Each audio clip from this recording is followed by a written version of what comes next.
Isang mabiyaya at mapagpalang gabi po sa ating lahat. Ayan. Sabihin nga po natin sa ating mga katabi, kapatid, hindi tayo pababayaan ng Diyos.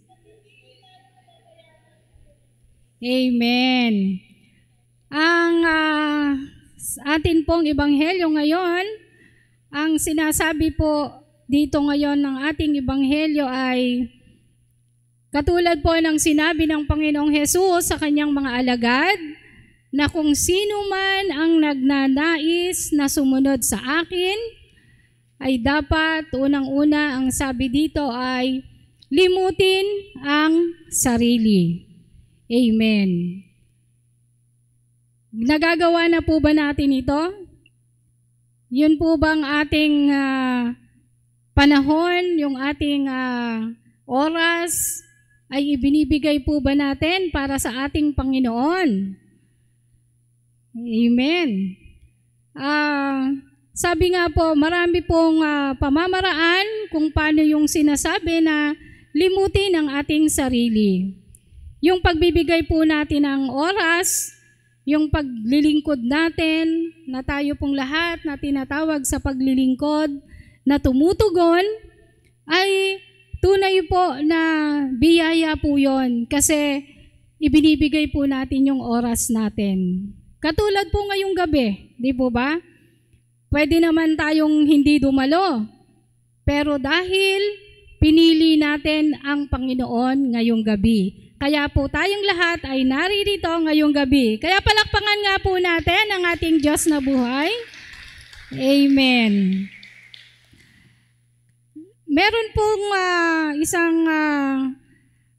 pangyayari po meron pong tayong sa Bible na yung sabi nga po ano ba, makuha mo man ang lahat sa mundo, kung ito naman ang magiging sanhi ng pagkawala ng iyong buhay at ng relasyon sa Panginoon, ay baliwala pong lahat, yung lahat ng ating pinagsusumikapan. Amen po. Katulad po nung isang mayaman na, di ba, ang dami-dami na niyang inani, ang laki-laki na ng kanyang bodega, ang dami-dami na niyang kayamanan. Ano po yung sabi niya sa kanyang sarili? Magpapagawa pa ako ng mas malaki.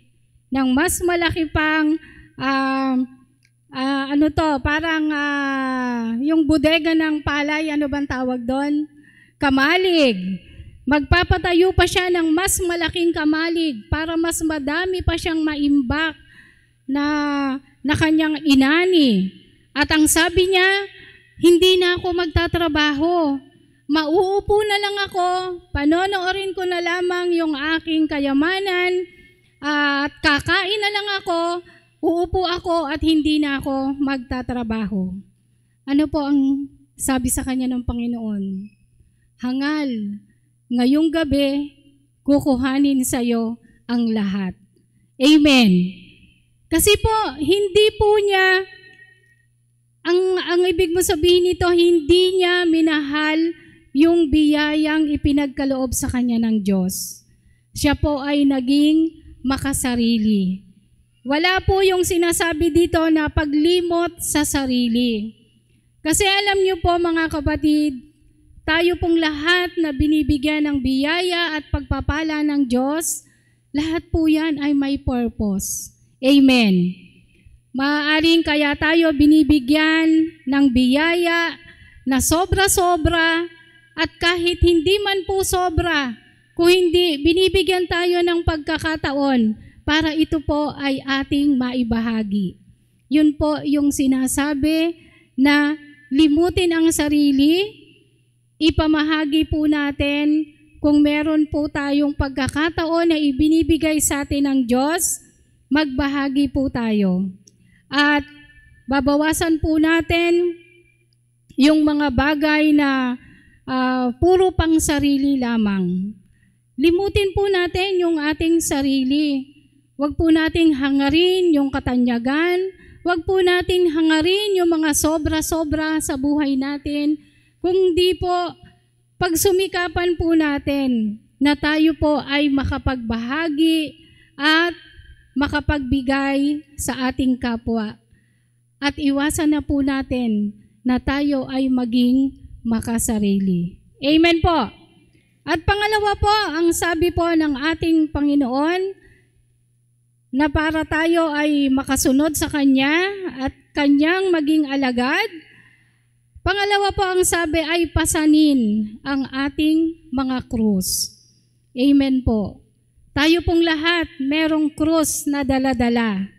Iba-iba po ang timbang, iba-iba yung sitwasyon, at iba-iba rin po yung pagtanggap natin sa ating mga krus. Pero lahat po yan ay pinapayagan ng ating Panginoon na mangyari sa ating buhay dahil yun po yung pamamaraan ng Diyos para tayo makabahagi sa krus na Kanyang dinala nung tayo ay Kanyang iniligtas sa kasalanan. Amen po. Ang sabi po kasi, sumunod tayo sa ating Panginoon. Paano po tayong makakasunod? Sundan po natin katulad po ng ating Panginoon. Hindi naman po sinasabi na kailangan magpapako din tayo sa krus. Ang sinasabi po ng ating Panginoon, kung meron tayong mga pagsubok, kung meron tayong mga dala-dala, maaaring ito ay ating pamilya, maaaring ito sitwasyon sa ating hanapbuhay, maaaring ang krus na dala-dala natin ay sa pamamagitan ng karamdaman ng ating mga mahal sa buhay. Maaaring ang krus na dala natin ay sa ating mga hanapbuhay, na tayo ay nalulugi sa ating mga hanapbuhay. Maaaring ang krus na dala natin ay mga pagkakautang natin. Maaaring ang krus na dala-dala natin ay ang atin mismong pag-uugali, ang atin mismong mga sarili. Kaya, hilingin natin sa ating Panginoon na tulungan niya tayo. Dahil yun naman ang sabi niya, kahit anuman yung ating kalalagayan, kung anuman yung ating mga pinagdadaanan, sabi ng Panginoon, kailanman hindi niya tayo pababayaan. Ang nais lang naman ng Panginoon ay tanggapin natin kung ano yung pinagkakaloob sa atin. Ito man ay kaginhawahan, ito man ay pagsubok, ito man ay kahirapan. Tanggapin po natin ito ng may pagtitiwala at pananampalataya sa ating Panginoon. Amen po? Amen.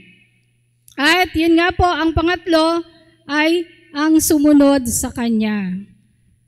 Tayo po sa pagsunod po natin sa ating Panginoon, hindi lamang po tayo sumusunod kapag tayo ay sa ginhawa. Kailangan po ang pagsunod natin sa Panginoon ay sa hirap at ginhawa.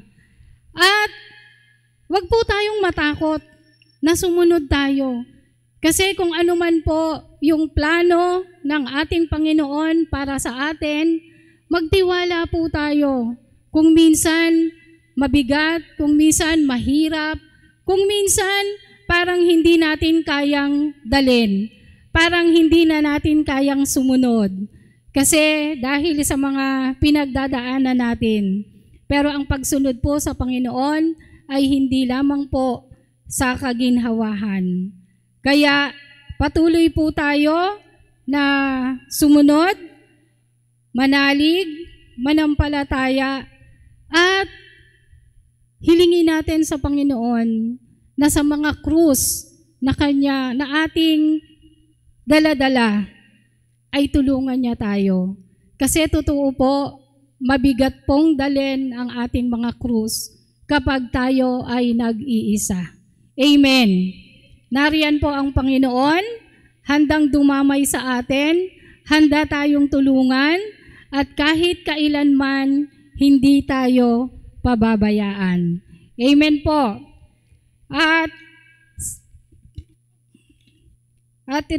inire-remind po sa atin ng ating Panginoon na kapag po tayo ay may mga dala-dalang krus, Kahit po ito ay maliit lamang na pagsubok, kung ano man po itong ipinagkaloob sa atin ng Panginoon, magtiwala lamang po tayo.